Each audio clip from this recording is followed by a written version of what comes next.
ಕನ್ನಡದ ಬಂಧುಗಳೇ, ನೋಡಿ ಇದು ಜಗನ್ಮಾತೆ ನಾಡದೇವತೆ ಜಗನ್ಮಾತೆ ಚಾಮುಂಡೇಶ್ವರಿ ನೆಲೆಸಿರ್ತಕ್ಕಂಥ ಪುಣ್ಯಕ್ಷೇತ್ರ. ಈ ಪುಣ್ಯಕ್ಷೇತ್ರದಲ್ಲಿ ರಸ್ತೆ ಡಾಂಬರೀಕರಣ ಪ್ಯಾಚ್ ಹಾಕಿದ್ದಾರೆ ನೋಡಿ. ಆ ಯೆಲ್ಲೋ ಕಲರ್ ಬಣ್ಣ ಮತ್ತೆ ಬಿಳಿ ಬಣ್ಣನೇ ಮಾಸಿಲ್ಲ ಇನ್ನ, ಹಾಗೆ ರಸ್ತೆ ಕಿತ್ತೋಗಿದೆ.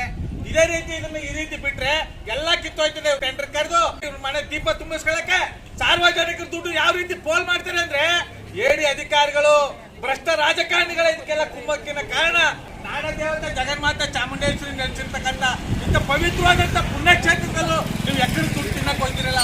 ಇಂಥವು ನೀವು ಅನ್ಯ ಕಲ್ಪಕಮಗರಿ ಮಾಡಿ ದುಡ್ಡು ಹೊಡಿತಿದ್ರಲ್ಲ. ಇಂಥ ಪವಿತ್ರವಾದಂಥ ಪುಣ್ಯಕ್ಷೇತ್ರಗಳಲ್ಲೂ ಈ ರೀತಿ ಕಲ್ಪಕಮಗರಿ ಮಾಡಿ ಈ ರೀತಿ ಕಿತ್ತೋಗಿದೆಲ್ಲ, ನಿಮ್ಗೆ ಮಾನ ಮರ್ಯಾದೆ ಬೇಡವಾ? ಈ ಉಗ್ರವಾಗಿ ಖಂಡಿಸುವುದರ ಮೂಲಕ ನಮ್ಮ ಮೈಸೂರು ಹೃದಯವಂತ ಕನ್ನಡಿಗರ ಬಳಗದಿಂದ ಭ್ರಷ್ಟ ರಾಜಕಾರಣಿಗಳಿಗೆ, ಏಡಿ ಅಧಿಕಾರಿಗಳಿಗೆ ಧಿಕ್ಕಾರ ಕೂಗುವುದರ ಮೂಲಕ ನಮ್ಮ ಆಕ್ರೋಶವನ್ನು ಹೊರಹಾಕ್ತಾ ಇದ್ದೇವೆ.